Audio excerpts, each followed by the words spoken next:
ಪ್ರತಿಯೊಂದು ಸಿನಿಮಾ ಮುಹೂರ್ತದಕ್ಕಿಂತ ಒಂದು ಸ್ವಲ್ಪ ವಿಶೇಷ ನನಗೆ ಈ ಸಿನಿಮಾ.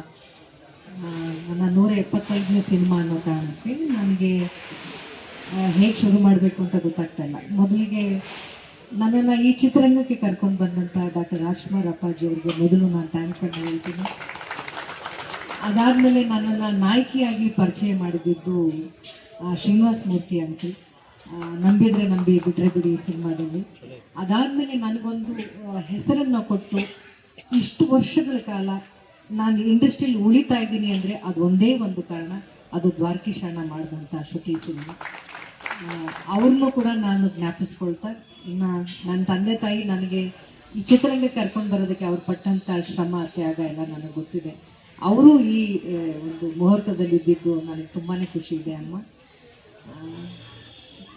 ಡೈರೆಕ್ಟರ್ ಸರ್ ಹಾಗೂ ಈ ಟೀಮ್ ಮದರ್, ನನಗೆ ಇವ್ರು ಬಂದು ಕತೆ ಹೇಳುವಾಗ ಬೇರೆ ಎಲ್ಲ ಕತೆಗಳನ್ನು ಕೇಳುವಾಗ ನನಗೆ ಸ್ವಲ್ಪ ಇಂಟ್ರೆಸ್ಟಿಂಗ್ ಅನ್ನಿಸ್ತು ಈ ಸಿನಿಮಾ.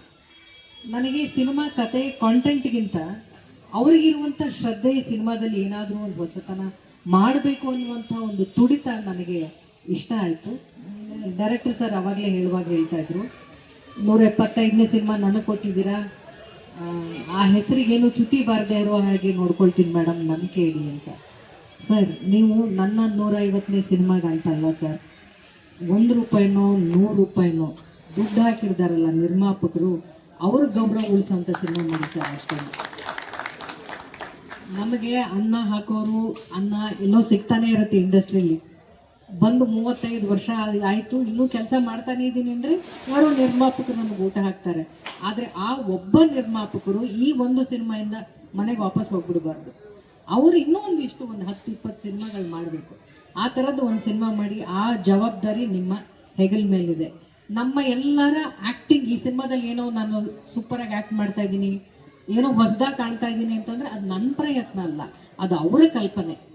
ಒಬ್ಬ ಡೈರೆಕ್ಟರ್ ಒಂದು ಶಾರ್ಟ್ನ ಕಟ್ ಅಂತ ಹೇಳೋದೆ ನಾವು ಆ್ಯಕ್ಟಿಂಗ್ ಅವ್ರ ಕಲ್ಪನೆಗೆ, ನಾವು ಅವ್ರ ನಿರೀಕ್ಷೆಗೆ ನಾವು ನಿಲ್ಕಿದ್ದೀವಿ ಅಂತ.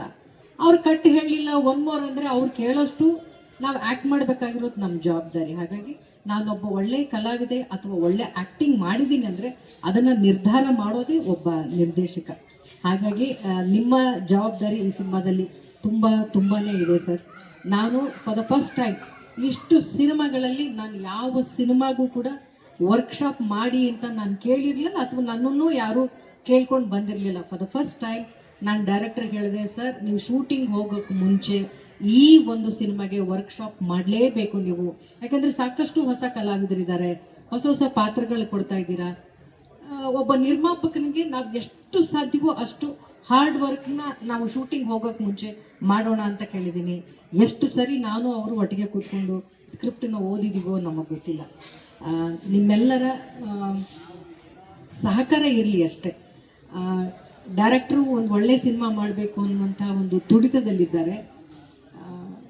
ನಾನು ಅವ್ರಿಗೆ ಭರವಸೆ ಕೊಡೋದಿಷ್ಟೇ, ಇದುವರೆಗೂ ಕನ್ನಡ ಚಿತ್ರರಂಗದಲ್ಲಿ ಒಳ್ಳೆ ಸಿನಿಮಾ ಸೋತಿರುವಂಥ ಇತಿಹಾಸ ತುಂಬ ಕಡಿಮೆ ಇದೆ ಸರ್.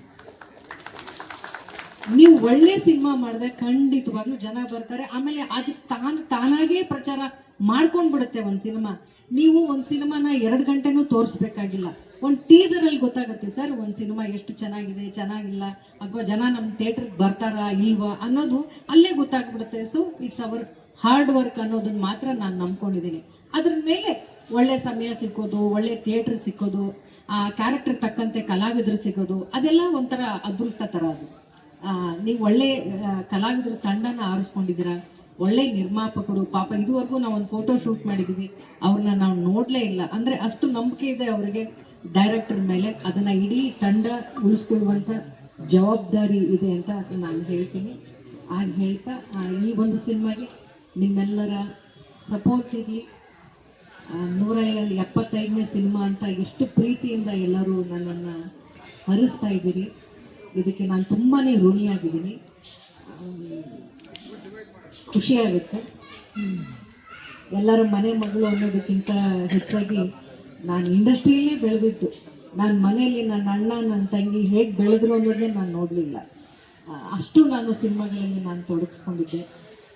ನನ್ನ ಎಷ್ಟು ಬ್ಯುಸಿಯಾಗಿ ನಾನು ಕೆಲಸ ಮಾಡಿದೆ ಇಂಡಸ್ಟ್ರಿಗೆ ಬಂದಾಗಲಿಲ್ಲ ಅಂದರೆ ಒಂದು ವರ್ಷ ನಂದು 13 ಸಿನಿಮಾ ರಿಲೀಸ್ ಆಗಿತ್ತು. ಅಂದರೆ ನಾನು ಇಂಡಸ್ಟ್ರಿಗೆ ಎಷ್ಟು ಬ್ಯುಸಿ ಆಗಿದ್ದೆ ಅಂತ ನಿಮಗೆ ಅರ್ಥ ಆಗ್ಬೋದು. ಮನೆ ಮಗಳಲ್ಲ, ನಾನು ಇಂಡಸ್ಟ್ರಿ ಮಗಳು. ನಾನು ಬೆಳೆದಿದ್ದೆ ಇಲ್ಲಿ. ಇಲ್ಲಿ ನಾಗೇಶ್ ಅವ್ರು ಕೂತಿದ್ದಾರೆ, ನಾನು ತುಂಬ ಚಿಕ್ಕ ಹುಡುಗಿಯನ್ನು ನೋಡ್ಕೊಂಡು ಬಂದಿರೋರು. ಆ ಥರ ತುಂಬ ಹಿರಿಯರಿದ್ದಾರೆ. ನನಗೆ ಇನ್ನೂ ಕೂಡ ನನ್ನ ಮೊದಲನೇ ಸಿನಿಮಾ ಅನ್ನುವಷ್ಟು ನನಗೆ ಭಯ ಇದೆ. ನಾನು ಫಸ್ಟ್ ಫ್ರೇಮಲ್ಲಿ ನಾನು ಹೇಗೆ ಆ್ಯಕ್ಟ್ ಮಾಡ್ತೀನೋ ಅಂತ ನನಗೆ ಗೊತ್ತಿಲ್ಲ. ಅದಕ್ಕೋಸ್ಕರನೇ ಡೈರೆಕ್ಟರ್ ಸರ್ ಕೇಳಿದೆ, ಸರ್ ಪ್ಲೀಸ್ ನನಗೆ ವರ್ಕ್ಶಾಪ್ ಮಾಡಿ ಇದಕ್ಕೆ ಅಂತ. ಯಾಕೆಂದರೆ ಪ್ರತಿ ಒಂದು ಸಿನಿಮಾದಿಂದ ಸಿನಿಮಾಗೆ ಏನಾದರೂ ಕಲಿಬೇಕು ಅನ್ನುವಂಥ ಆಸೆ ತುಡಿತ ನನ್ನಲ್ಲಿದೆ. ಹಾಗಾಗಿ ವರ್ಕ್ಶಾಪ್ ಮಾಡಿ ಸರ್, ಒಬ್ಬ ಒಳ್ಳೆಯ ಆ್ಯಕ್ಟಿಂಗ್ ಹೇಳ್ಕೊಡುವಂಥ ಒಬ್ಬ ಒಳ್ಳೆ ಮಾಸ್ಟರ್ನ ಕೂಡ ಕರೆಸ್ಕೊಂಡು ಬನ್ನಿ, ಒಂದೊಂದು ಕ್ಯಾರೆಕ್ಟರ್ಗೆ ಒಂದೊಂದು ಮ್ಯಾನರಿಸಮ್ ಇಡಿ ಅಂತೆಲ್ಲ ಕೇಳಿದ್ದೀನಿ. ನನ್ನ ಕೈಲಾದಂಥ ನನ್ನ ಪ್ರಯತ್ನ ಒಬ್ಬ ಕಲಾವಿದೆಯಾಗಿ ಅವ್ರು ಕೊಡುವಂಥ ಒಂದೊಂದು ರೂಪಾಯಿಗಾಗಿರಲಿ ಅಥವಾ ನನಗೆ ಸಿಕ್ಕ ಇರುವಂಥ ಒಂದು ಪಾತ್ರಕ್ಕೆ ನಾನು ನ್ಯಾಯ ಒದಗಿಸ್ಬೇಕು ಅನ್ನುವಂಥ ಎಲ್ಲ ಪ್ರಯತ್ನ ನನ್ನ ಕಡೆಯಿಂದ ಆಗ್ತಾಯಿದೆ. ಚಿತ್ರತಂಡದಿಂದ, ನಿರ್ದೇಶಕರಿಂದ ಕೂಡ ನಾನು ಅದನ್ನೇ ಬಯಸ್ತೀನಿ ಸರ್. ನೀವು ಎಷ್ಟು ದಿನ ಅಂದ್ಕೊಳ್ತೀರೋ ಅಷ್ಟು ದಿನದಲ್ಲೇ ಸಿನಿಮಾ ಮುಗಿಸಿ. ಅದಕ್ಕೆ ನಮ್ಮೆಲ್ಲ ಕಲಾವಿದರ ಸಹಕಾರ ಇದೆ. ಬೆಳಗ್ಗೆ 9ರಿಂದ ಸಾಯಂಕಾಲ 6ರವರೆಗೂ ಅವ್ರು ಏನು ಹೇಳ್ತಾರೋ ಆ ಕೆಲಸನ ಮುಗಿಸಿ ನಾವು ಹೋಗ್ತೀವಿ. ನಿರ್ಮಾಪಕರನ್ನು ಉಳಿಸ್ಕೊಳ್ಳಿ ಅಂತ ನಾನು ಹೇಳ್ತಾ, ಇಲ್ಲಿ ಬಂದಿರುವಂಥ ಪ್ರತಿಯೊಬ್ಬ ಮಾಧ್ಯಮದವ್ರಿಗೂ ನಾನು ತುಂಬ ಹೃದಯದ ಧನ್ಯವಾದಗಳನ್ನ ತಿಳಿಸ್ತೀನಿ. 175ನೇ ಸಿನಿಮಾ ಅನ್ನೋದು ವಿಶೇಷ ಅಲ್ಲ, ಇಷ್ಟು ವರ್ಷ ಆದರೂ ನನಗೆ ಒಳ್ಳೊಳ್ಳೆ ಸಿನಿಮಾಗಳು ಸಿಗ್ತಿದೆ ಅನ್ನೋದು ಮಾತ್ರ ನನಗೆ ವಿಶೇಷ ಅಂತ ನನಗೆ ಅನಿಸುತ್ತೆ. ಆ ಕಲಾ ಸರಸ್ವತಿಯ ಸೇವೆ ಮಾಡುವಂಥ ಅವಕಾಶ ಮತ್ತಷ್ಟು ಸಿಗ್ತಾ ಇರಲಿ ನನಗೆ ಅಂತ ಕೇಳ್ತಾ, ಈ ಒಂದು ಪಾತ್ರ ನನಗೆ ತುಂಬಾ ಹೆಮ್ಮೆ ಇದೆ. ತುಂಬ ವಿಶೇಷವಾದಂಥ ಒಂದು ಪಾತ್ರ ಆಗಿ ಅವರು ಇದನ್ನು ಹೆಣ್ಕೊಂಡಿದ್ದಾರೆ. ಇಲ್ಲಿ ನೋಡ್ತಾರೆ ಅಷ್ಟು ಸಾಫ್ಟಾಗಿ ಸಿನಿಮಾ ಇರೋದಿಲ್ಲ. ಸಿನಿಮಾ ಕಥೆನೇ ಬೇರೆ ಇದೆ ಒಳಗಡೆ.